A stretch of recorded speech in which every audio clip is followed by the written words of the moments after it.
This is the sound of Worlds Beyond Number.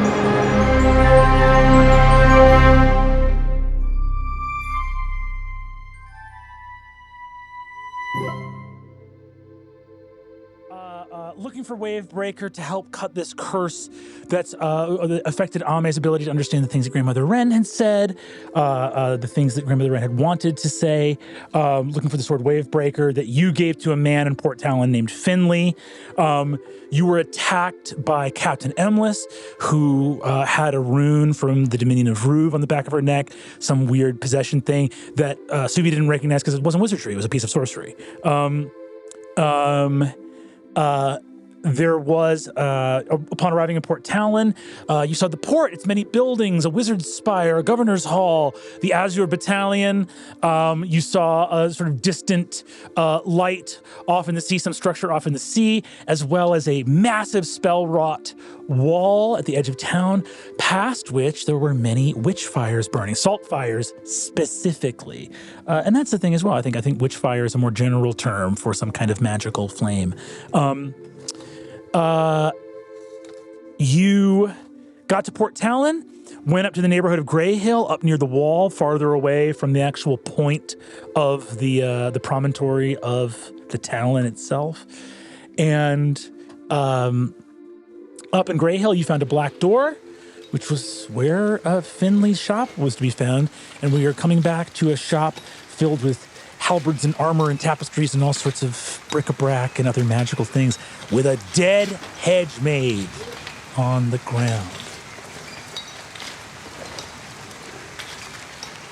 Damp stone and dim light as the sound of drizzle from outside echoes in the musty chamber of Finley's illicit shop of broken and stolen magical goods. The sound of the light rain enters the space through a shattered window, much higher than anyone could easily jump through. The windows are set high in the wall, because the chamber, you'll remember, is sunken slightly into the earth.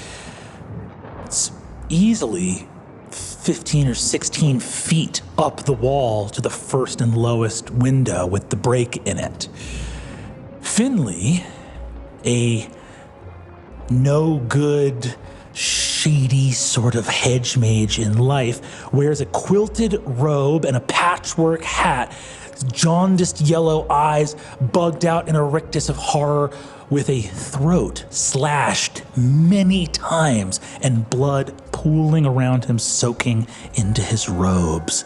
On the ground, you stand at the bottom step of the short staircase coming from the large black door facing the street.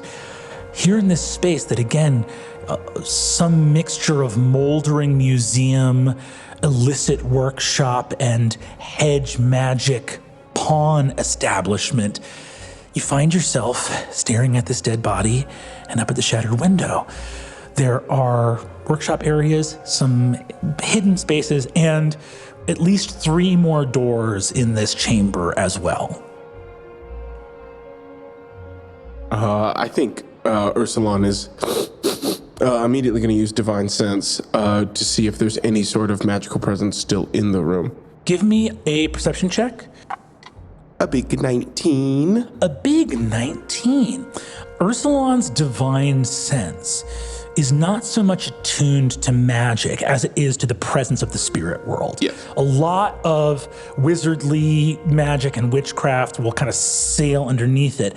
But I can tell you right now that you do not sense the presence of anything here, either fey, celestial, fiendish. There is no great spirit lurking in a hidden place in this chamber. Many of the items in this place have some small residue of that, but the residue itself, I think, is weak enough to let you know that anything of true value long since got sold off to someone for some filthy lucre. Can we send the fox out the window? Fox, would you mind chasing someone down? I'd love to. Okay. Up through the window, or if you need to go around. You gotta throw him. Oh. What? No, may I throw you? Where? up through the window to chase whoever just left it? No, I don't want to do that. Okay. What do you want to do? I'll run around. Okay. I'll run around. Go do that. What? The fox takes off. He said he didn't want to go. He didn't want to get wanged up there. And? Ursulon will approach the body. I think still, as you said, it's still coming down from what he thought would be busting this place wide open with his two best friends and getting the fucking sword back. Like, I think there's like the fantasy was rich, and so as it wanes, I think he is going to walk up to Finley to make sure this is Finley. Finley, to make sure this is Finley. Even the few short years since you were in Port Talon have not been kind to Finley, but you recognize it as him. The same sort of filthy robe, and the clear intent of this robe was to kind of clumsily mimic some pretense at the occult. Some of these quilts have little hints of a rune, or even just the idea of patchwork as like a little bird and an emblem of a rabbit and golden thread. And isn't there something kind of occult about all this? But it ended up just making him look sort of like a, frightening old man in a like children's quilt was sort of the ultimate effect that he achieved. It's him, for sure. This is him. What's the sound? Go ahead and give me any checks that people want to do in this space. And I'll also ask what you do with the slightly ajar door behind you, if you leave that open or if you close it. Suvi immediately shuts the door. Okay. Door gets shut. I'll look for Wavebreaker. Hell yeah. Go ahead and give me an investigation check.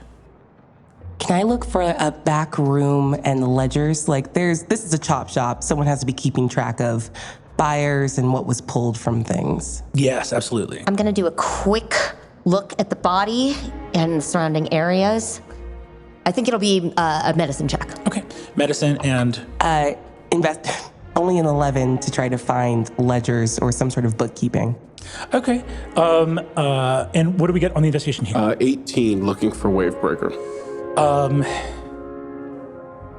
You look for Wavebreaker throughout here. It's a pretty quick scan because you're looking for a specific sword. There's a couple places that have seemingly all the swords here. As musty and dingy as this big old kind of cathedral-ish chamber was, things are sorted and bound together, so you do find where all the swords and weaponry are kept.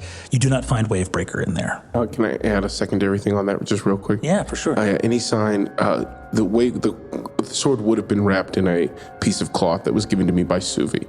Any sign of that? Had a good investigation check. I did. That's why I'm trying to tag this on real quick. Because Smart. if we go again, it ain't gonna be like this. We love it. We can tack it on, but what I'll ask for here is just one more straight up and down luck check. 6. 6. Looking around for that piece of blue silk, you find a drawer by one of the workbenches that as you open, you see a bunch of ruined grease rags. And thankfully do not find the blue silk in that. Ooh, that was fun. I think Ursulon definitely is making a bit of a mess. Definitely like picking things out, throwing them on the ground, looking for the sword, kind of pushes a few things off the drawers. There's a bit of noise coming from Ursulon's area. That clank, you hear like a dead ringer for the metallic clank as you are near the workshop table when you push some stuff off and realize that the thing lying on the table may have been propped up when you first knocked on the door and fell over. Copy. Let's go medicine. What did you roll for your medicine check? 16. 16. And this is a quick sort of like check the pulse, seeing how cold the body is, any looking at the wound.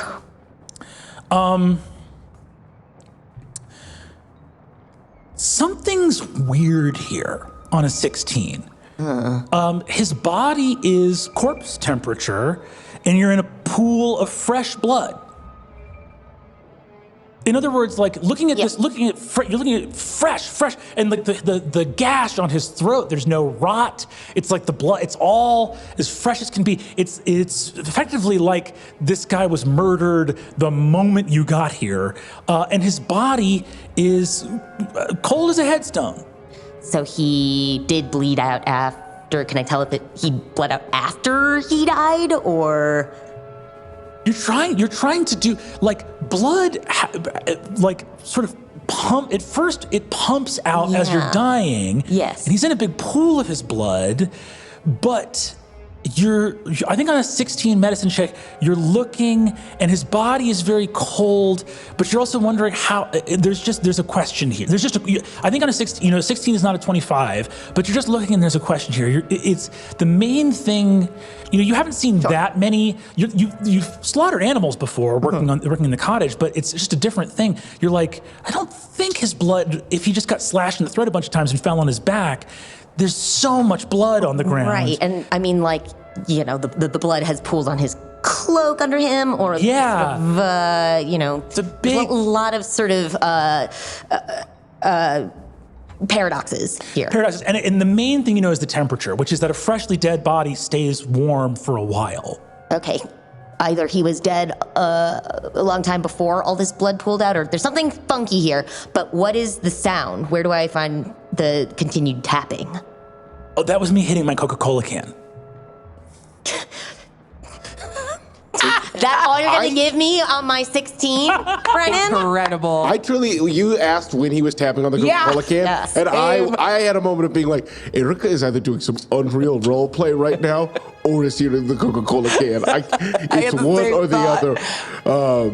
I just got nervous. I was like, maybe I thought maybe it was like a sound cue you were doing. That would have been cool as hell. Always refreshing. So you see that, and then on an 11 investigation, you're looking for ledgers. Nothing out here. This appears to be a very public-facing space, with the exception of the workshops, which you think is probably due to just this being a larger chamber. It's not great. It's not great having a shop with a big, like your working area in it. All three side doors are locked, and not locked in a way like you can literally jiggle them. The doors are not, vault doors, but you just notice that all three are locked. Give me a perception check as you jiggle the last one. So no ledgers out here in this space. Okay, 18. The door in the back, because you suspect one of them seems like it's maybe just like a closet door, and then the other one looks like that you are guessing from like where it is in the structure of the building that there might be like a staircase, maybe it's like some private quarters, or it goes off somewhere else in this area. The back door, which just like looking at the slant of the roof and thinking about where you are, and I think Subi probably has the mathematical brain to be like, I saw this building from the outside. Subi feels like the kind going this way, yeah. Yeah, Subi's the kind of person that would see a building from the outside and go, I'm going to have a perfect mental map of that as I walk into the building. I will not be disoriented in terms of like easy math geometry. Yeah. You know that this door leads to probably what is the larger space, and as you jiggle that on an 18, you hear something on the other side of the door as you jiggle the door. It's either like maybe you jiggling the door shifted something in the room. It was a very slight sound, like either like a piece of parchment moving or a piece of fabric rustling or something like that in the other room as you jiggled the door handle. I want to pull out my knife and start trying to pick the lock to get the door open.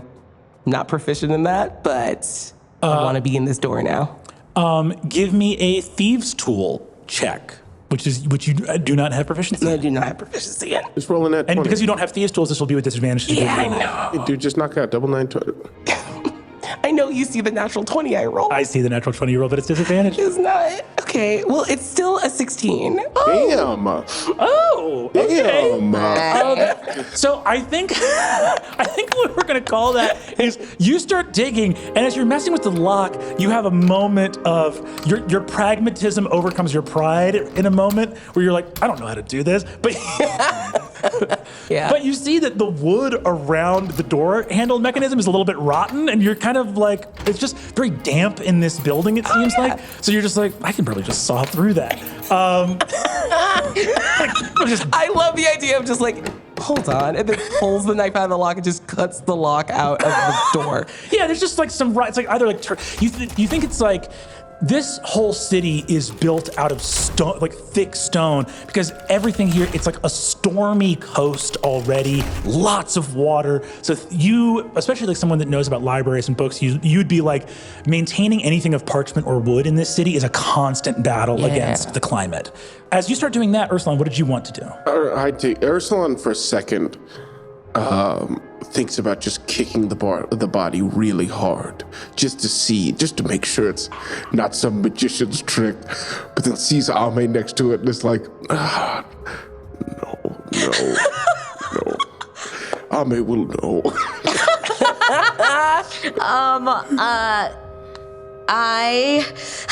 Okay, I think in my head, Fox, are you there? You just feel actually, what is the wording of the familiar's feature? Can you speak telepathically, or is it just... I can speak telepathically within 100 feet. 100 feet is certainly through that window up above. And you hear, you hear a yelp in your mind, and both of you can hear it from outside going, "Where are you?" Oh, I'm in your head. What? I'm talking to you in your mind. It's okay. Oh, you're so small. How'd you get in there? Oh, it's just my voice. My brain is in your brain, but not physically. Just I'll explain later. Just know that I'm talking to you through spooky magic. Okay, hey, just say spooky magic next time. Okay, sorry. I sometimes forget that you have trouble parsing things that I guess you only learned about a week ago. So I would like to be able to see through your eyes, and I mean that literally, and I can do that. Do I have your permission? You can see through my eyes? Yeah. Will I see through your eyes? Actually, I don't know. We could practice that later.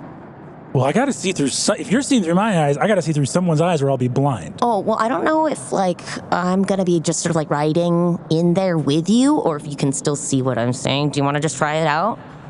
Sure, yeah. Oh, okay, cool. And my eyes go unfocused. You are looking through a fence at a midden heap behind a wrought iron fence that there appears to be some refuse in, and you are looking out and see for a minute you're like, those are my paws, and then you're like, right, these are the fox's paws, attempting to dig under a little fence. You can see it's the exterior of the building on the other side, and he's basically found a trash heap and is trying to get into it. Are we following the scent of whoever was just in the room? Are you in my eyes? Yes. Oh, I can still see. Oh. What are you seeing? I'm seeing what you're seeing. This is pretty cool. Oh, great. Oh, yeah. Well, hey, feel free to, you don't have to ask for permission in the future. You can just do this. Oh, awesome. As long as I was worried that I wouldn't be able to see. I was kind of worried about that too, honestly. Yeah, no, I can see. Okay, great. Cool. What am I doing? We're gonna be trying to chase down whoever left through that window. Okay, there's some interesting trash out here. We can circle back to that later. Okay. We know that there's a person, and that is the priority. Yes. Okay, great. And you see you literally watch from the fox's point of view as he turns around, walks back towards a little puddle with some broken glass in it, and does the wistful look back over the shoulder at the trash. I said we'd circle back to that, and I mean that. Great, okay, great. As long as you promise, and that is a binding promise, great. It absolutely is. And he walks out and starts sniffing around and goes, water will make this very hard, I think. Glass is broken here in the water. There's some moss, some mushrooms hidden up under one of the dark places here. Lots of gravel, but it's mostly just smells like rain. It just smells like rain. And the dirt has a lot of, rock and iron and salt in it, but that smells like what everything else smelled like coming up through the city here. Does the glass and the window smell like anything that is out of the ordinary? Nothing out of the ordinary. Who am I looking for? What am I looking for, and why am I looking for it? A guy murdered Finley, the man that we were looking for, and they probably, is my guess, took off with a sword. How did they kill him? With a knife? Boss, there's nothing out of the ordinary up here. I don't smell any blood. Oh my god. I click back. I think they're still in here. Everyone. Weird broken stage sword is out.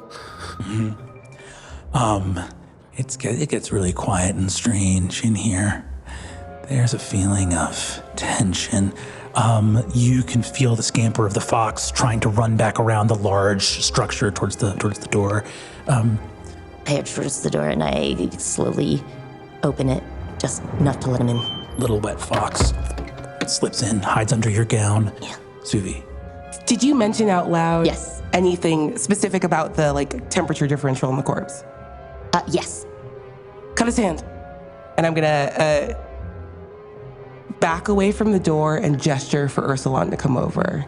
I have a moment of holding my stage sword and then grab one of the real swords behind me. And I'm just gonna two-fist swords for a second, but I quietly as I can, move toward the door, double swording. So you move towards the back door, double swording. You're still there. You've successfully cut. You can pull the essentially the actual latch mechanism out of the door and probably just swing it open now. But that's done. You're standing there waiting for Ursulon. You move over there. Ame. I quietly move over towards the body. I lean down. I pull out a dagger from one of my packs, and I prick the tip of his finger. I'm gonna need everybody here. And actually, in this instance, you may give me either insight or perception, your choice. They are equal in my eyes. There we go. 15. 21. Oh, 17. Let's go! I'll take insight. I'm gonna roll in front of the board. For our listeners, this means I'm going to be rolling so that the players may immediately see it.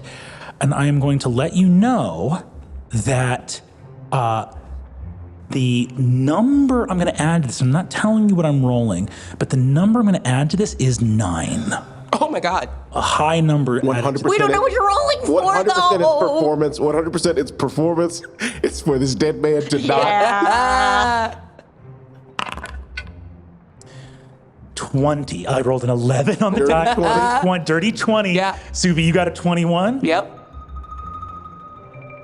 Ame, you have a very sad moment of touching the finger with just the point of a knife, and a thick little slab of a thick sludge of coagulated dead man's blood comes out of the finger. Ursulon, you see the same thing, and Suvi, you're waiting for anything like a flinch or some kind of thing. You don't see any movement in the body, but you're also using your ears, and just at a little imperceptible whine you hear come from the corpse. I just wheel around. He's alive! Oh, I run up and kick him. The corpse leaps to his feet and says, "Ah!" Everyone roll initiative. Yeah! 6. Ame has 13. 20. 20. Let's go! Ursulon, you see this wizard who still, for all the world, looks dead. Just neck fully off. That's so good. Slash, dead. And you see, it looks like as he's screaming that there is some agent or something that is keeping his jaw rictus tight, and he's trying to now, push past it to be able to talk, but leaps up and goes to shove Ame out of the way as he's gonna sprint for the door. You are first to act before he can do that. Ursulon hits all fours and is going to run and tackle this man with reckless abandon. Incredible. This is going to be opposed athletics. Let's Finley, go. not the strongest dude in the world. He has a flat 13. Oh! It's a 12! Oh no! Ursulon, you go to clothesline this dude, and some weird, nasty Street Fighter hedge mage instinct. This is a guy who crawled out of a gutter to wrest magic from scraps of garbage he could find. As you go to clothesline him, he sees your massive shoulder and turns away from it and backward somersaults along your horizontal body as you crash into a pile of armor, and he lands on all fours like a frog in the middle of his own fake blood pool. He says, I didn't think I'd see you again, Ursula!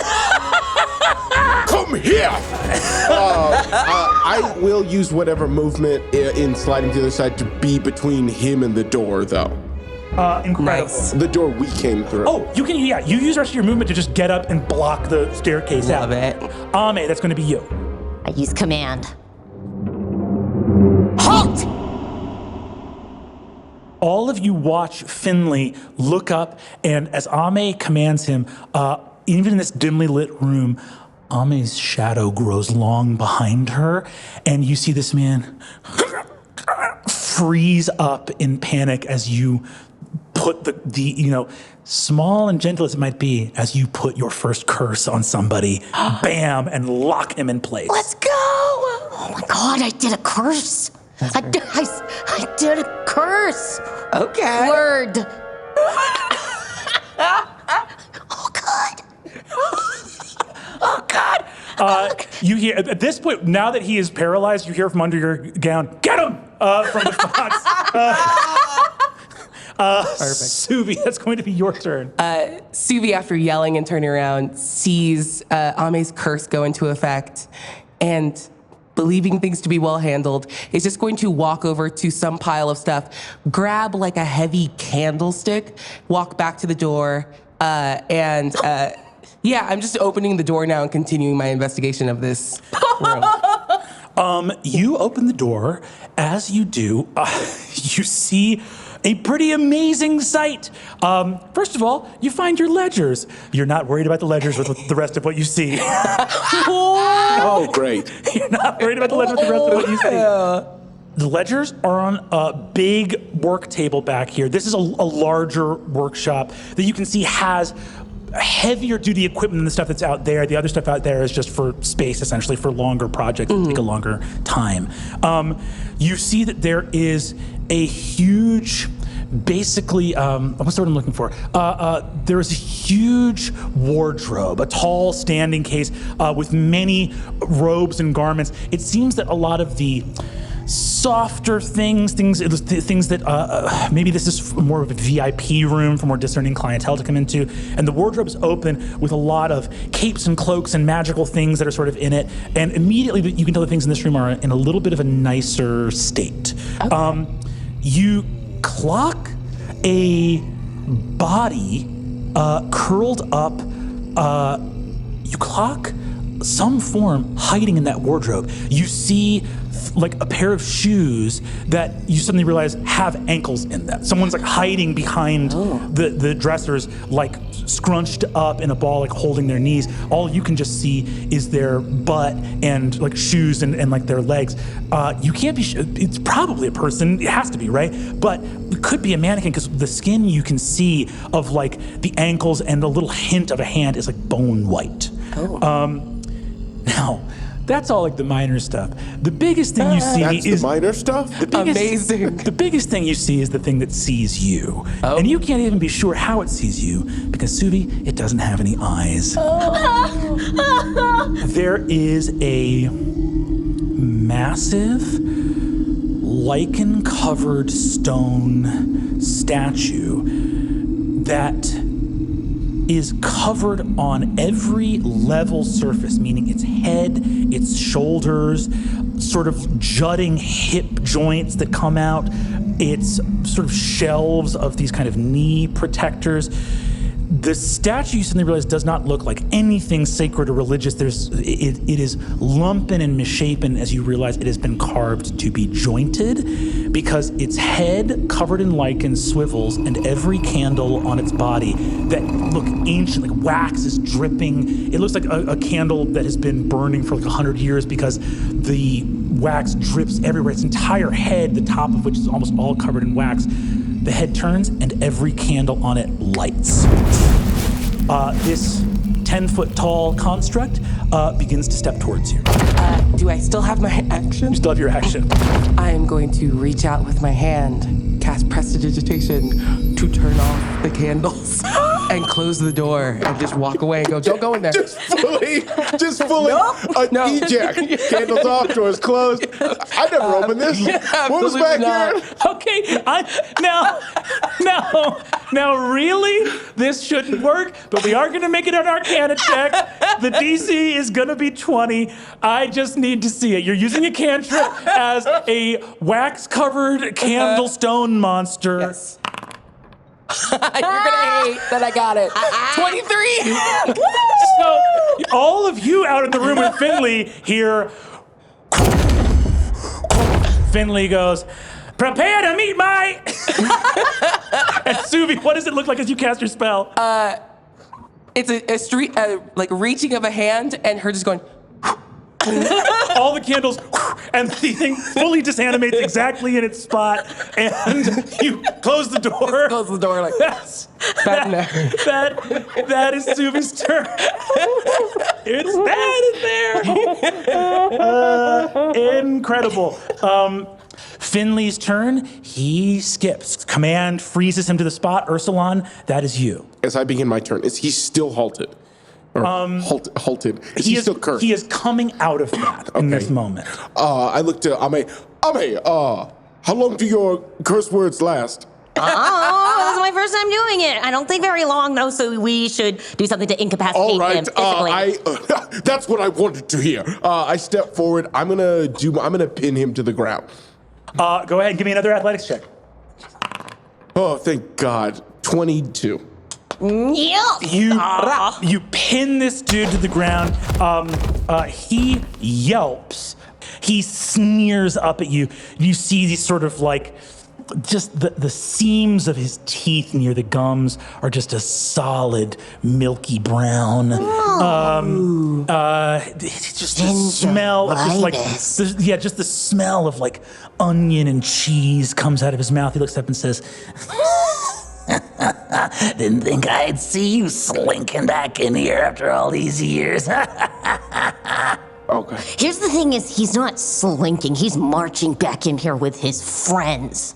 Oh, his friends, huh? Yeah, I'm sure you don't want to get the spirit for your own. Ame, that's going to be your turn. Oh, well, he's all pinned? I have him pinned, which, Completely pinned? But you can see that he's gotten his movement back, so your curse is over. So you've got him pinned, but what he does, pinning him will not prevent him from like casting magic necessarily, right? Well, I am just gonna go over and try and tie his hands then. Ooh, hell yeah. Go over and give me just a sleight of hand check. Cool. Can it be with advantage? I mean, You got him pinned. Do it I with got him advantage. pinned as hell. That's a 20 on the die. Let's go. Nat 20? Ursulon, as you just lean in with an elbow in this dude's chest, so effortless for you to flip him over onto his stomach,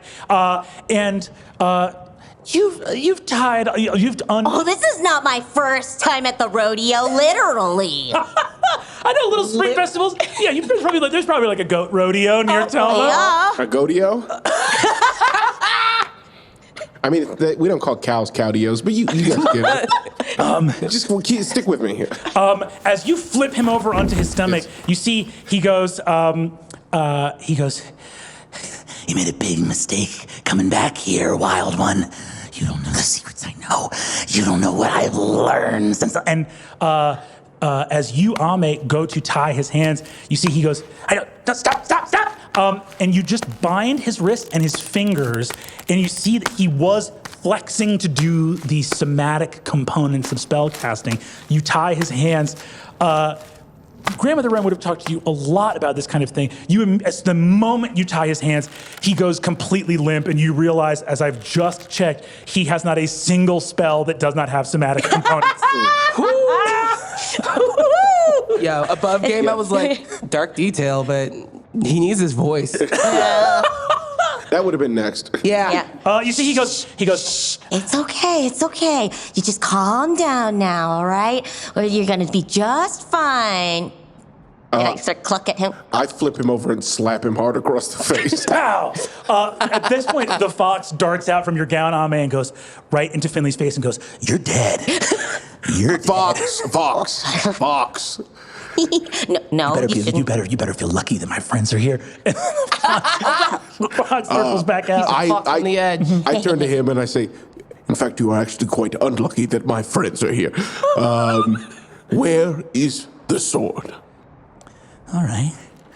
I see the spirit's gotten himself some company since the last time he was in here. You see Finley looks over at the closed door that he knows his giant construct is on the other side of. Sui's just leaning casually against it, like, this is maybe a problem in a minute or two, but go ahead. He goes, I can't believe I didn't think about protect the candles. And he leans over to you and says, All right. You muscled your way in here. I don't know what your game is, but did your friend tell you that I didn't take the sword from him? That I bought it from him fair and square? And that when he wandered in here, he was such a drunk and a lout that he was glad for the help? Here's the thing. You're gonna put some respect in your tone, or I'm gonna burn everything in this filthy little heap. And I'm gonna start summoning a firebolt. Yeah. You Citadel wizards like to push people around. Well, I'll tell you this. The sword's not here anymore. I already sold it. To who? I'm as good as dead if I tell you. It is wild of you to think that you're not as good as dead if you don't. They are the merciful ones. You think Will Gallows is merciful? Perfect! Who is that? Yeah, I don't. You said that in a tone of voice, which leads me to believe you think it means something. I'll let anyone here roll. Us. Yeah, I'll make a history Yeah, check. I think actually just Ursula, give me a history, and you can do so with advantage. Oh, thank you, Brennan. Oh, I'm so nervous. Double 15s. Plus 1 equals 16. Will Gallows is a name you heard a lot the last time you were in town. You never met them, but the legend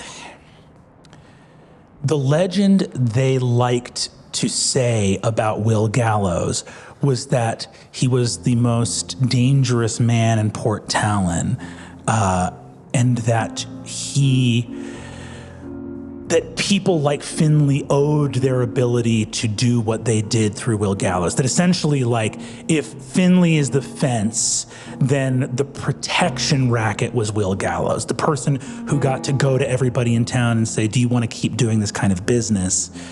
And the legend you'd always heard about Will Gallows is that he moved to Port Talon from the Empire after he was hanged for treason.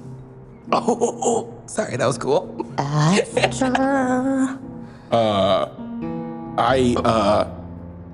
think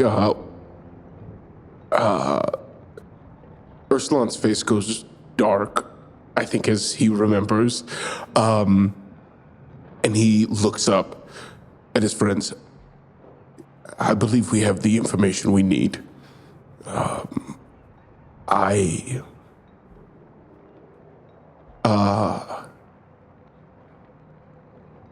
am done with him. And I'm gonna stand up. And he looks around and says, Sword's not worth it. The sword's not worth it. Then why'd you give it to him? Well, it was worth the money you paid me for it, but I don't think it's worth losing your lives going after him for it. One more question. Who's in the room? And I gesture back. You see, he says, "Ooh, Flicker?" Is that what you named the construct? Yeah. Flicker means like for something to sort of gutter. Like you should have known by virtue of naming him that you would have some issues with the candles. Don't tell me about magic. Names aren't that important in magic, okay? Oh, well, I guess you know best. You see, Suvi is just doing her best to swallow emotion. Like, oh, yeah. but you see that either of you can give me an insight check if you want to. No. 6. That's a nat 20. Let's go! He changed the subject when he mentioned Flicker. He was thinking of something else. Is there anyone else in that room? I have an employee in that room.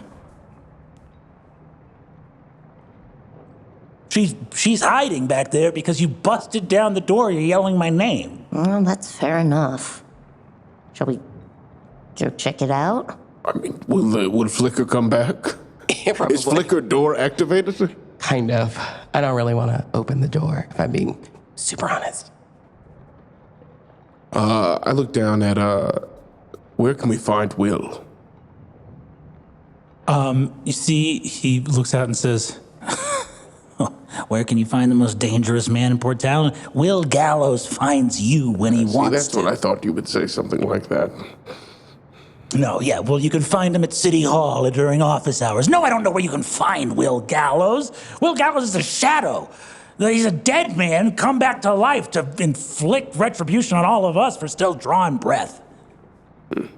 And yet he still pays good coin for items. Well, I don't know if he's really dead or not. He just seems kind of dead. But we can all seem kind of dead from time to time. It's the human condition. Let me get my hands so I can get all this stuff off me. I think we should leave it. Let's leave him with the stuff on him. Sorry about this. And I put one of the edged weapons from his shop a good respectable distance away from him on the floor so that he can sort of inchworm his way over and untie himself. A little further. A little further. Here? I scooch it a little. One more. I scooch it a little further. Yeah, there it is. That feels good. Okay. During this, I want to go back towards the little hole that I've sawed in the door and just whisper in, "Do you need help?" you hear a shuffle from inside the room, of things moving in a wardrobe or a closet. You hear a noise of footsteps accompanied by a noise of something wooden striking stone, and the door opens, and a young girl answers the door. She's very striking to behold, and immediately you can tell that, I think, Ursula, your divine sense, which I'll say is still active in this moment, you immediately clock a small, fey presence from her, though she is not truly a spirit or a wild one. She looks incredibly striking. Very mousy, flat, kind of wet-looking, bone-white hair. Her eyes are pure white. No iris, no pupil, just white. She wears sort of slender, sort of gray and sort of off-white sort of clothing. She has little black shoes that kind of look like the shoes they would give you in a that an orphanage would give as standard issue. You know what I mean? Yeah. These are shoes for good little girls. That kind of vibe. She's walked over here with a set of crutches, of forearm crutches. and her skin is also bone white, just for a very mousy, shy face, but it actually has the coloring of a calico cat. So it's like a white, like largely white, but with caramel and black sort of splotches, almost like a painted horse or a calico cat. She looks out and says, I'm fine. You hear behind her as the door kind of opens, and she goes, Flicker, it's okay. And this sort of 10-foot candle statue sort of stops and moves back over to the corner where it was standing. You see, she looks out and says, I take a knee, by the way, so I want to make eye contact, like at eye level. You take a knee. She is very short, but you can see the vibe you get from her is like that she is a teenager, but an incredibly small, slender one. A little bit sort of sickly looking. But you see around her belt, she has like a actually small like leather belt with small pouches for tools and stuff like that. You recognize these as like third string artisan tools. Okay. Hi, my name's Suvi. Hi. I'm Ame. Hi. Sister, I am Ursulon. Oh, you see, you say sister. She looks very taken by that, but she curtsies to that kind of greeting. I bow as well. Hi. Sorry. I'm Ghost. I work here. Do you,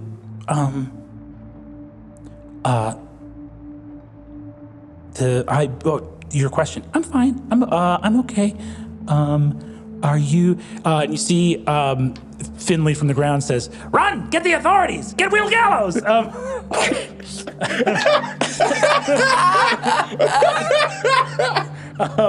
see that she looks and says like, yes, Master Finley, I'll go get Mr. Gallows. Please don't. Actually, maybe. No, we will. Yeah. We'll find a nearby inn and maybe she can send him our way. Okay. I mean, we need to. Yeah, we need to find him. Right. But if he's as terrifying as Finley would suggest, I don't want to put Ghost in harm's way. Oh, that's true. Could we go with you? They do things to messengers. Oh, I didn't think about Fair. Could we go with you to Mr. Gallows? Oh,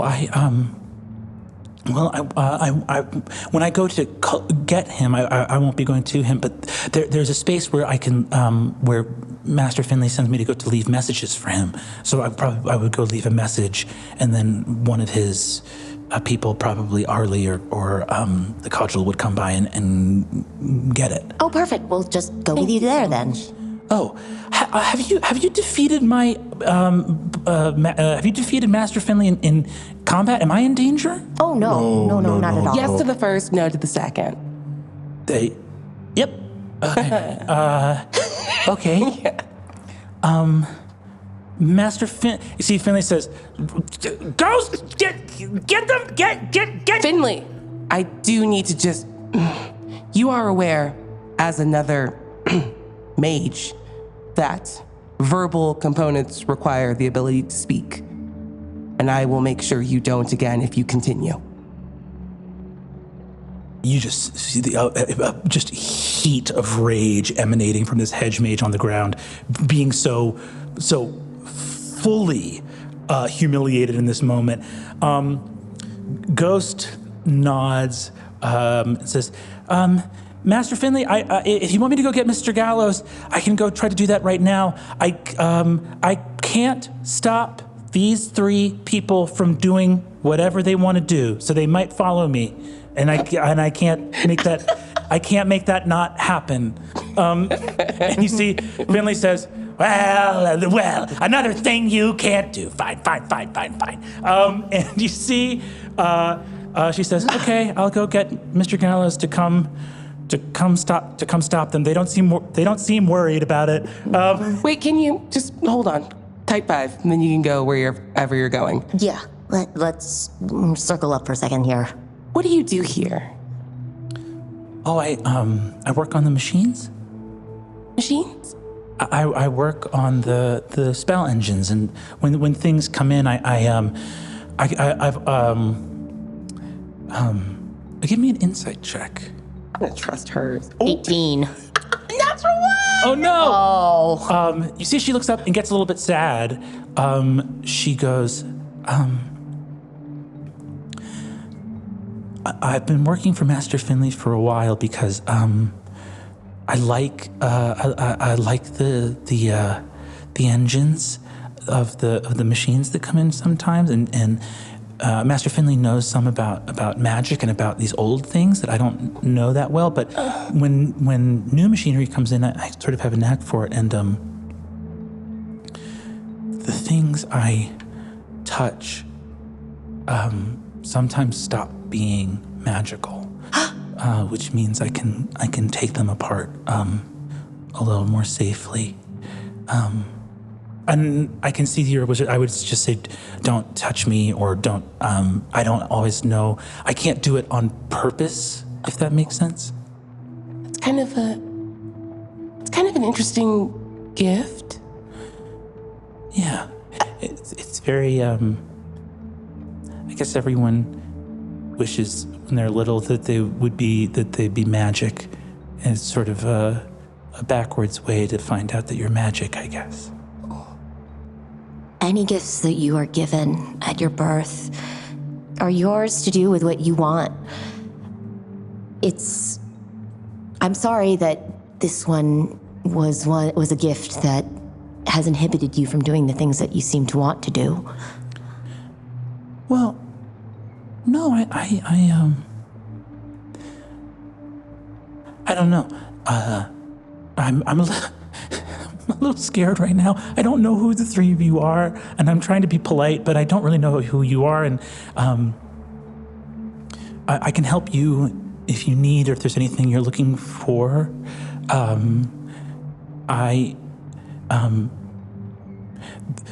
I know, and you see that she says, I should go, but we can talk on the way. And you see that she gets a very thick gray cloak off the wall, and a little sort of satchel that she can put over her shoulder, and heads towards the door with you to go give a message to Mr. Gallows. We're just doing this? I believe we are doing this. Oh, one last thing. Our friend, when he sold the sword to your master, it was wrapped in a blue cloth. Do you happen to know where that is? Oh, the wardrobe full of nice things in the back. She goes and retrieves the blue cloak lining from the wardrobe. We can compensate you for this. She says, "Oh, thank you. Master Finley, how much for the blue cloak lining?" Oh no, we're not paying for that. That's not for that. Well, That's not for that. He bought it. No, he didn't. No, he didn't. Everyone here give me an insight check. 15. 12. 7. Ame, I think that as you are offering to pay for it, and your very proud companions begin to say that is not what will occur here, I think on a 15 insight, it's not a deep and powerful insight here. You saw a ghost ask Master Finley how much to charge for it, and I think you have your first adventurer's brush with what it means to mete out justice in a place that you're probably not intending to stay forever.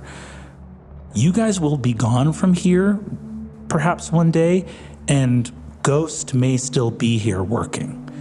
And so when she asks Master Finley how much to charge for it, I think you see a look in her face. The look in her face on a 15 insight is, if these people don't pay for it, it will come out of my wages. How much? Finley looks up and says, 5 gold.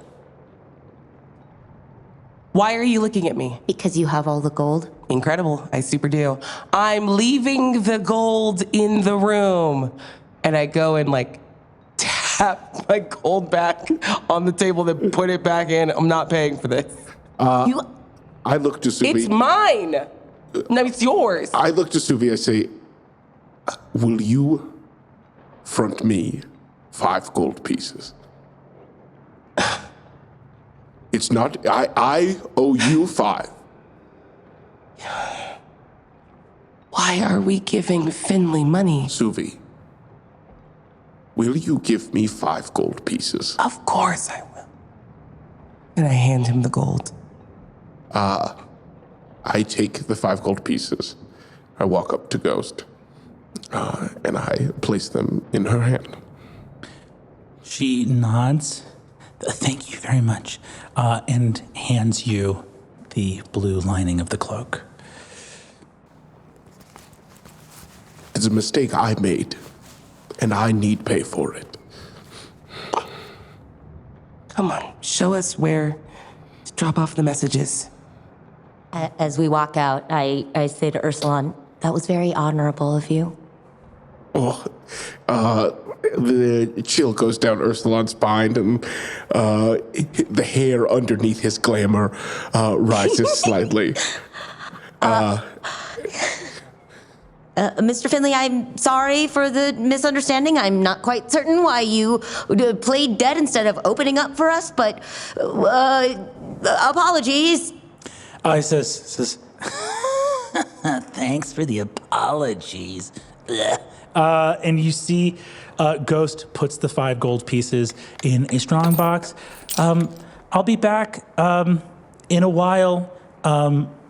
Master Finley, I'll go ask Mr. Gallows. Do you want me to tell the authorities as well? And you see that Finley says, yes, not just any, the ones that we know we can tell. And you see that Ghost says, okay, I think the strangers are preparing to leave with me. So it's sort of an interesting paradox, because while I stay, they seem like they're going to stay here, which means I need to go, so they'll go. But the moment I go to get them out, I think they're going to leave. So I think it's sort of, he says, get out of here! She says, yes, Master Finley, and heads to the door. Ghost begins to move through the rain towards an area of Grey Hill, towards the outer edge of the town, the one that faces the true ocean, out towards like the wild waves there. As she walks, she looks and says, yes, sorry. Honestly, Master Finley does that a lot. Pretends to be dead? Well, I think whenever there's loud banging on the door, he does that. Oh. I would like to do an insight check and to see what her feelings are about Master Finley and her situation. Give me an insight check. Ooh, 25. Let's go. Big rolls. Ame, you're deeply out of your element in this city. You lived under Grandmother Wren's wing for a long time. On a 25 insight check, which is pretty phenomenal, Ghost definitely holds her body in the shape of an apology, takes up as little space as possible. This is a dangerous city. But there's more to her than that. You look and see how well kept her clothes, her shoes. She takes care not to step in any puddles as she's walking. Her crutches, her tool belt is cared for immaculately. And her clothes aren't torn. She's not wearing rags. They're incredibly humble. You look and see a complicated person's story here. You know that Master Finley is not kind to her. You heard how he spoke to her. But you also see that she has tools. You can feel the love radiating off of her tools. And I think that if you try to solve the story here in a way that is binary, is Ghost's life bad or good? By your standards, compared to living with Grandma Wren, living with Master Finley would be a waking nightmare, and that's certainly something you're bringing with you into this interaction with Ghost. My God, who could live with their occult master being this much of a belligerent fool, a cruel, vindictive, spiteful man? There was a note of love in her voice when she spoke to Flicker, and you wonder if that construct is in some way some sort of friend or guardian for her. And I think on a 25, which is very high, the last thing you notice as you're really trying to study this person who's walking with you to find this place is she looks up and you see a tall slate gray building with a sort of almost cruel looking steep slate scaled roof that the rain trickles down. And you see an old stone sign out in front of it. And you see that it is a home for children. And you have never seen this type of building before. You've never seen a place that, I suppose, had so many people or had the sort of hardships that would produce a need for a population of children without parents or families to look after them. But as she looks at that building and quickly takes a turn to approach another route to not have to walk past it, you wonder if she thinks of her life as a waking nightmare, or perhaps if to her, the condition of her life has perhaps improved. I'm terribly sorry if we've made any inconvenience for you, Ghost. No inconvenience. It was good to make a sale that, you can imagine the lining of a cloak without a cloak. It stayed on the shelf for a couple of years. It's crazy that we paid 5 Imperial marks for that. We were certainly upcharged, but I suppose for the inconvenience of being hogtied and having to fake his own death. And as the one who paid for it, I believe it was well worth it. No, I think I'll be okay. I think Master Finley will likely be upset that you were kind to me and stern with him. But he'll yell and he'll say some mean things, and then he'll get tired and get bored and go away, and I can get back to work. Ghost. One of my closest friends, where I'm from, is a very powerful artificer who breaks incredibly complicated spell engines on accident constantly. Have you ever thought of trying to, ply your trade somewhere without a grumpy man in a quilt yelling at you? Oh. She fully stops walking, just sort of stands in the rain a little bit. They don't let you do that, do they? Not always, but exceptions are made sometimes. Oh, If you want to try, I wouldn't know how. I think I can help with that.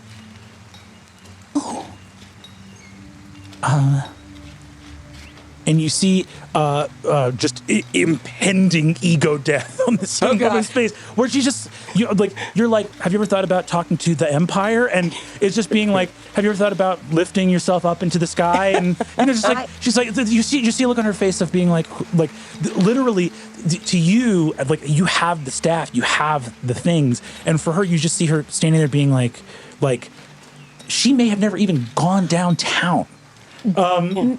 May I think I broke her. do a quick inside check, like on me? Yeah. Yeah, please do. Okay. 11, I guess. Do you genuinely feel like you would be helping her life if she went to the Citadel, correct? 1,000%. Oh, all right. Well, I think in seeing this and just wanting to change the subject a little bit, Ursulon steps forward and goes, I cannot help but notice that there is a magic about you. How did you come by it? I don't know. I've always, I've just always been able to do this. And I know that I know that I look curious. I heard magic, and I know that you, Madame Suvi, are a wizard, Excellency. Okay, CV is fine. But if you, sir, could you see? You saw magic on me? I did. I have an affinity for the unseen world, that of spirits. And I was also born with the ability to converse with them as well. It's a very special thing to be born with gifts. You see Ghost gulps hard as you guys start talking about spirits. And clearly a lot of painful memories come up over her face. And you see her hit a wall for how much of her private horror she is willing to share in first meeting. And she goes, yeah, gifts and curses. It's all the same to Master Finley. They both sell. And you see she heads off, goes to this old sputtering lamp post that you see kind of swivels around the lantern, moves with a little rain bucket on another thing. So it's sort of, there's a lamp post that has a bar of wrought iron. On one, a little lantern stands, and on the other, a little bucket catches rain, and the bucket sort of almost gyroscopes and it sort of swivels slowly around in the rain, this little sort of dancing lantern on this post. There are some hanging sort of thatch baskets that are filled with dirt that are theoretically supposed to have like flowers or roses. You see the plants in them are dying from rot, overwatered. And maybe if you look a little bit closer, it looks like maybe some other environmental stuff has killed some of the plants in these baskets. Ghost takes out a small little bone, something like maybe poultry or a fish bone or something like that, and sticks it into the soil and whispers a little word into it and turns around and says, I don't claim to know your business. Someone who works for Mr. Gallows will find that, and then they will come and check on Master Finley. But I assume someone will come physically to find it, or perhaps it is a work of spellcraft that allows them to know what has been placed there. But my business is done, and I should return to the workshop. Nice to have met you, Ghost. An honor to meet you as well. Sorry, feel like it's been a big day for you. Do you have any interest in going to the Citadel? I would be happy to take you to meet my friends now. It seems like you might be enjoying your work here. I have a little gift for you, as a bit of an apology. And I hand her a needle with some thread attached to it. Don't touch the tip of it. The tip is enchanted to help with mending. The rest of it is common. And so even if you touch it, it shouldn't lose its magic. Here she smiles, really glad for a treasure. She says, thank you. I'll ask everyone here to roll a persuasion check for me, if you'd be so kind. 13. 24. A natural 20. Let's go! She turns around and looks at all of you, and I think she looks and says, thank you so much. Ame, right? looks at this magical piece of thread, looks at it, puts it away, takes a look at you, Ursulon, and for a moment, we honor nat 20s. Yeah. You look into her eyes, and for a moment, you see a story. You see a door into the world of spirits.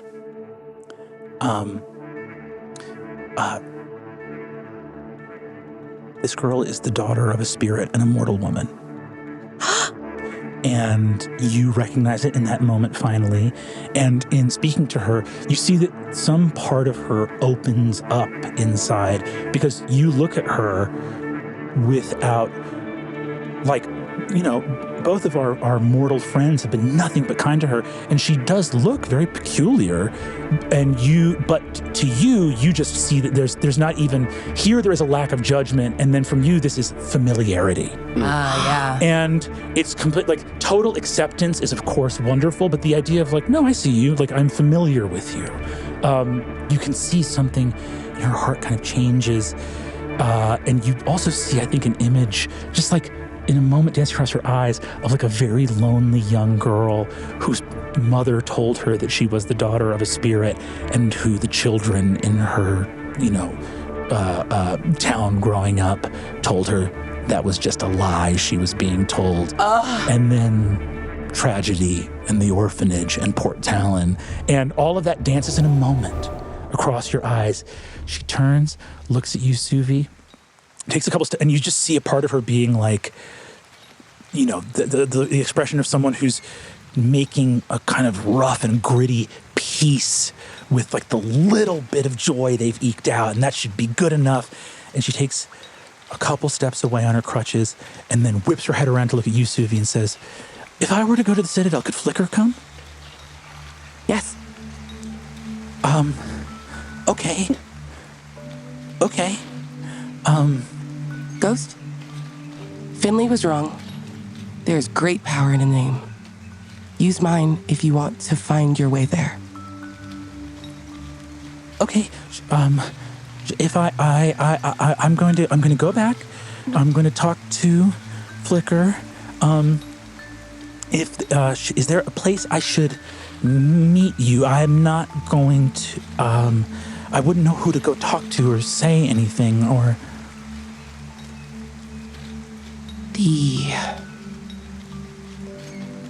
If you make your way to any of the outposts of the Azure Battalion, I will make a way for you. Okay. Thank you. Yeah. Thank you. She smiles. Okay. And heads back towards Finley's. And all of you are left here at a sort of 3-point alleyway cobblestone intersection. Couple of, the rain continues to fall, and a couple of gutters and rivulets pour just true powerful funnels of rainwater that collects on the kind of cattywampus, multiple corners of different roofs intersecting to just sort of run down to a single gutter. So probably within sight, there are 3 or 4 huge rivulets of water that surge right down with enough reliability that people have put storm drains in underneath them. So you see these big sort of rusted iron storm drains as the rainwater pours down. The rain has picked up a little bit. So you what do you guys do looking at this sort of plant soil with some sort of withered plants in it that the bone was placed into? It's not Ursulon's specialty, but can I make a Arcana check on the bone? Yeah, give me an Arcana check. Can I help? Yeah. Oh, this was foolish. No, you got this. Ursulon goes to do this and then looks at Sufi over his shoulder and really starts to sweat. 17. Except you crushed it. Looks like Ghost just jammed a bone into that soil. You're looking, you're like, what kind of strange magic is at work here? And then you sort of go like, I'm not really picking up on anything. Yeah, I think Ursulon gets real low, gets eye level, is really getting in there, and then turns to his friends. I think that she just jams a bone in this pot, and I think that's the end of the signal. There's nothing magic about No, it? They no. just have to come and check if a bone's buried here occasionally? Yeah, I think they just jam a bone in here, so... What was your Alright. plan when you wanted us to let her signal Gallows? that we would confront him, and... He's not going to walk up here with Wavebreaker. Well, then we go with one of his underlings to go get Wavebreaker from him.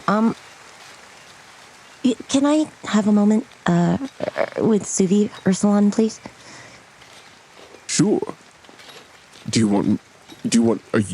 Who's gonna walk away? Or do you want me to stay? I'll walk away. Okay, all right, great. we'll walk away. I'll stand here next to the bone in case anyone comes. The fox asks, do you want me to stay with Ursulon? Or? Yeah, you two should catch up and watch the bone. Yeah, we'll catch up. Fox looks up and goes, It's not a threat. if anything happened, I guess how you been since I ran outside back in that building? I've been okay. Suvi and Ame, you step away for a moment. I move under an alcove so I don't have to be actively rained on. I'm halfway in, halfway out. I like hearing the rain hit my little hat.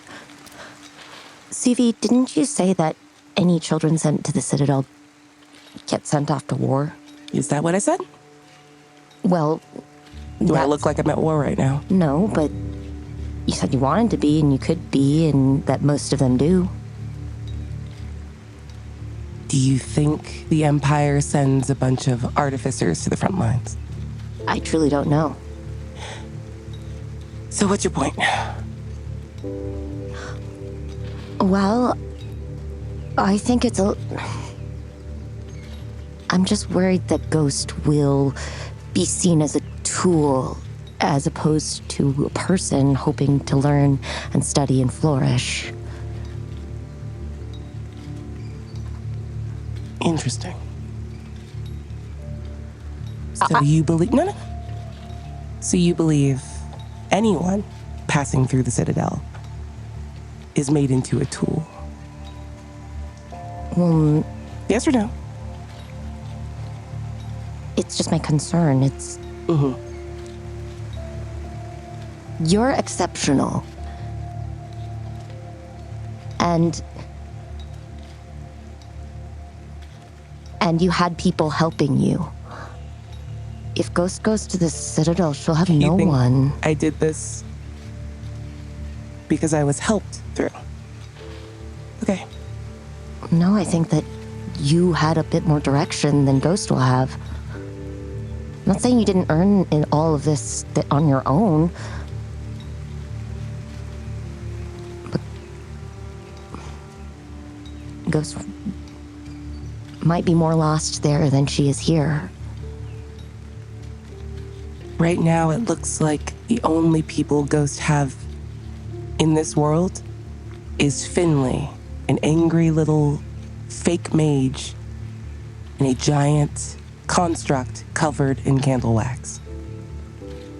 How could she possibly be worse off? Why are you allowed to give her gifts, but I am not? My gifts are little tiny things that might help with her everyday life, not a whole change of... A chance to build a better one?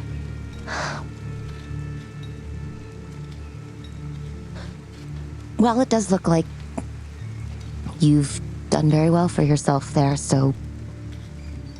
You're right, I apologize. Ame, the thing we're trying to break, this curse, is about who you were told, who you know to trust.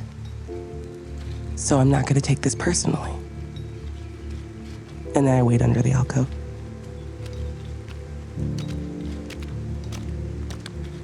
I walk back towards Ursulon and I thought I was going to be more mad.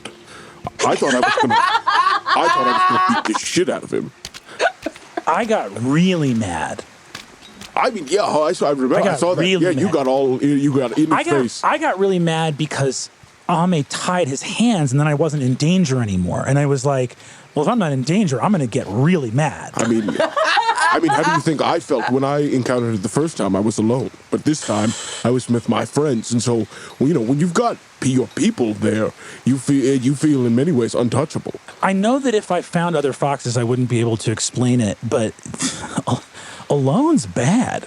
Alone, it's definitely not as good as a life with company. No, because every piece of food I ever got, I had to get, and now I don't even have to get most of my food. Well, you work very hard. I wouldn't take that away from you. Doesn't even feel like it, though. I mean, I don't even have to worry about where I'm going to sleep. I'm just going to sleep wherever Ame sleeps. I don't have to worry about where I'm going to sleep. It's amazing. I don't like how wet it is here, and I didn't like what happened on the boat. But that's the only two bad things that have happened since I learned how to talk. Isn't it nice to have somebody who's there for you? And give them a little squitch. Right in the shoulder blades where it's a little darker colored patch of fur. It is nice. I have you. You know I have you, right? Oh, yeah, of course. And I have you, right? Boss, you got me. Can I make an insight check on Suvi? Yeah, give me a second. 6. I rolled a 5. I gave myself disadvantage. On deception, I look pissed. Ursulon just clocks it. But it is... can I make a perception check to see if any of the windows nearby has clocked the bone? Give me a perception check. 13. The only little piece of light that you can see in this neighborhood, the rain is coming down hard. There's just a little bit of sputtering light from a window up in the corner. Most of the windows are dark because this spot you're in is very residential, and the day has well and truly started, so most people are not at home, which is sort of they're out working or doing whatever they're doing. So there's a little bit of sputtering candlelight, and you see a couple points of light that you're guessing, because you can see it through a window from the street, is probably like a chandelier or something up in a ceiling. And it's coming through amber glass, so it's a sort of couple little twinkling points of light through thick red-orange glass. On a 13, you don't see anyone watching you, but you do look at that and just sort of clock it as there's lights on in that building, and that window, you can see that window from where you are here by the lamppost. I turned to Ame. Do you see that window up there? Yes. The lights are on in the house. Shall we go take a look? Why not? Suvi! We're gonna go look at that building over there. Why? We think there might be it has a good vantage point on the It might be the lookout from which they checked the bone. Yes, for the bone. Okay, well, if it is, then they know. Sure. Okay, let's go. You see the fox says, we're all going. I thought you were going to leave me and Suvi here to catch up. Oh. Is there something that you need to? Yeah, We can do it while we walk. We can walk and Yeah. talk. Fox looks up and says, how you been since you and Ame walked over there? Honestly, not good. Really? Yeah. Hungry? Subi does stop and has that dang it, maybe I am hungry. Maybe I'm just pissed because I'm hungry. Fox is like, I'm hungry. Yeah. I'll tell you what. I'm being patient. I don't feel like we're going back to that trash. Oh, buddy, we're not. What trash? No, we're not. I've tricked a lot of people, and I got trucked. I'll tell you that right now. I got... you shouldn't be able to con a con. I got conned. I should have known. I thought, there's part of me, I can't believe Ame lied to me. We're not going to get the trash. Did she say that to you? She said we would go back and get the trash. Hey, fun fact. She's a little bit of a liar. You see the fox looks up at you and says, How about that? And trots along behind Ame. And Poison your familiar against you. That part is, if you'd remembered to tell me, I would have remembered it. no, the fox is projecting. The fox said, you forgot, and the fox is like, you lied to me. You guys move around, going up to the upper level, and you find actually a 5-point intersection that actually terminates in a true plaza. You see a fountain in the center of the stone plaza. The water in the fountain that is not active, doesn't seem like it works anymore, but the water that rests in it, sort of a green brown under the rainy sky that seems maybe it has some algae or stuff growing in it, is dancing with the raindrops on it. And you see a statue of a beautiful pair of spirits. They look like great spirits. There is a man with long hair swept back that curls into waves and a long robe who holds his dance partner with one hand, and in the other hand has a long fishing spear. And the woman that he dances with has a incredible gown made of this growing vine, and her hair is filled with leaves. You see she sort of has the image of a forest spirit where the edges of her face are framed in leaves that keep her face bare. And you see that they are dancing together here in the fountain. You see that the woman's face is eternally like beaming with joy, looking over the shoulder of her partner. So their faces are actually, they do not see each other because their embrace is so close. The man's face has been vandalized. The stone has been cracked, and is long since gone. It's been long enough that like some sort of lichen or something has grown on it. But you see a corner of an eye, sort of like, looked like a young man, and the sort of wavy hair. Oh, that's so sad. I immediately go up to it and I smooth the pad of my finger over the eye to mend it.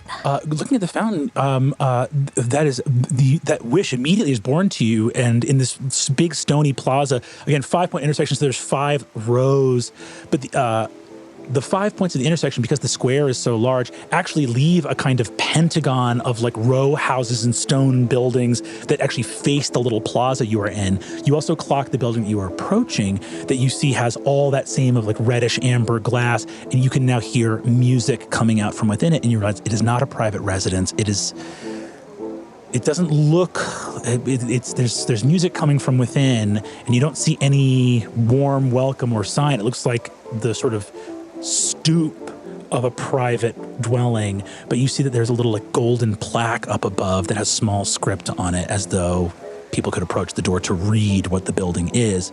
You looking at the fountain and the statue, the fountain is about maybe like, 40 feet wide, and the statues are up on like an 8-foot dais, and then the statues themselves are about like 12 feet tall. So getting up to the face to touch it would take some acrobat. It would take like a pretty big effort to like move through the fountain, get up the statue. Oh. But you see the sadness of this like vandalized, this like ruined statue. But so the impulse is there. Do you think Ame would make a sort of pretty Herculean, like climbing a 12-foot statue and during the rain is a hard thing to do? Hey, Fox, how easy would it be for you to get up there? Get up there easy. Oh, would you mind going up and licking the broken statue's face? I'm going to give you this because it's just... Aren't we looking out for a local criminal? Yes, but... Why are you doing indiscreet things? Honoring the spirits and their statues is part of my duties. Doesn't matter where I am.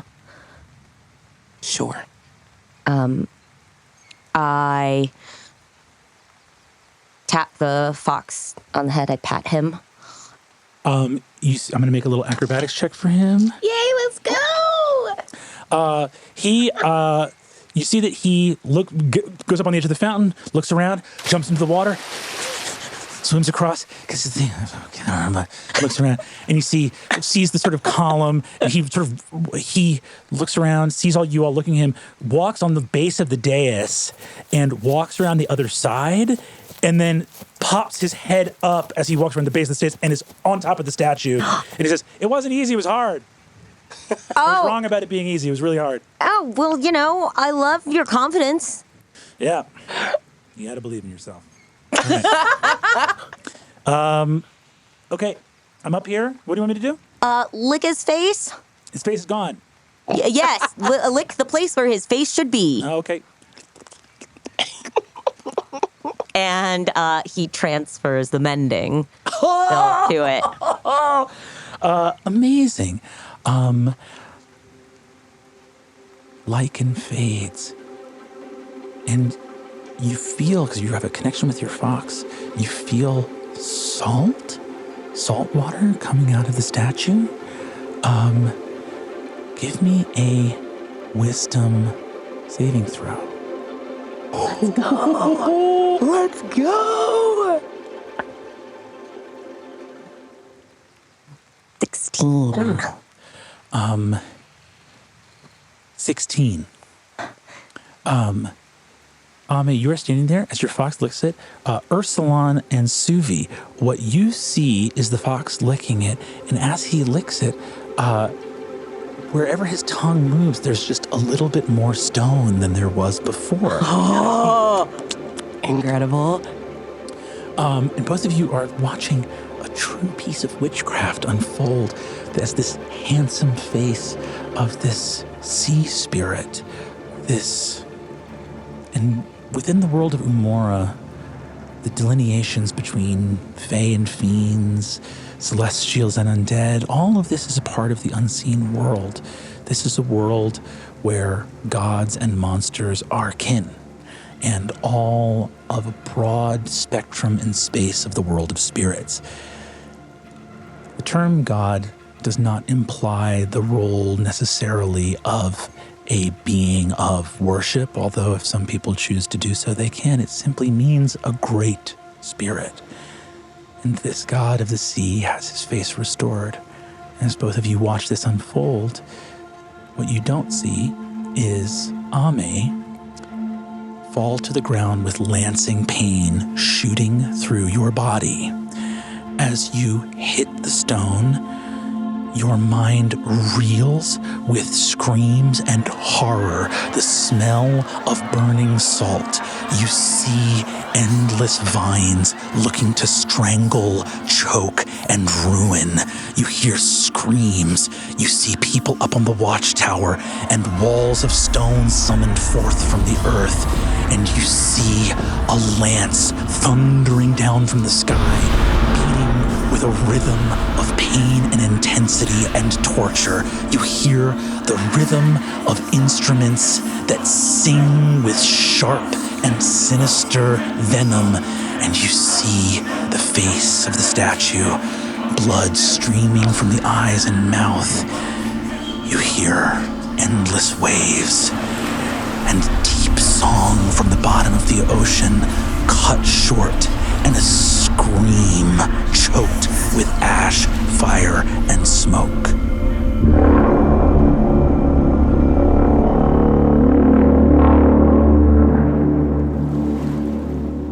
Suvi and Ursulon, you turn to see Ame succeed on her saving throw, come back as your stomach survives. You are a witch. The witches of this world have ever been a bridge between the world of spirits and the world of mortal beings. You wretch seawater.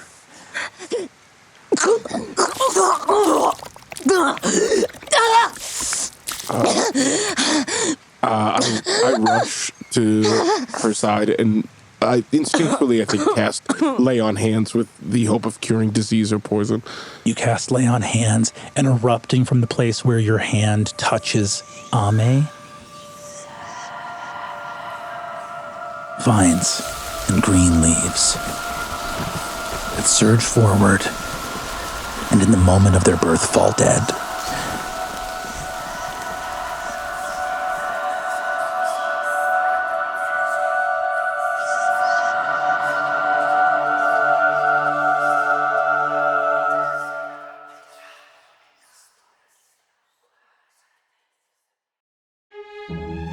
That was Lou Wilson as Ursulon, Erika Ishii as Ame, Aabria Iyengar as Suvi, and Brennan Lee Mulligan as everyone and everything else. Worlds Beyond Numbered is edited, designed, and scored by Taylor Moore at Fortunate Horse, with additional sound design from Michael Ghelfi Studios. For even more like this, join us on our Patreon. We'll see you there.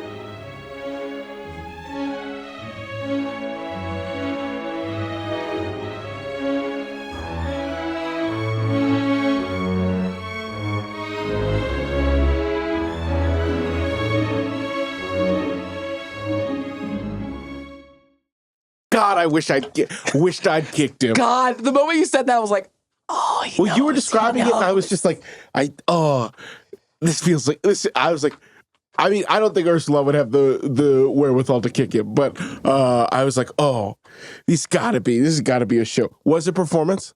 It was performance. that's so good. That's really good. That's so good. Oh, you guys knew my little dude. That was very good. That was good. My little dude was I was hoping we'd find out when I did the funeral rites and burned the body.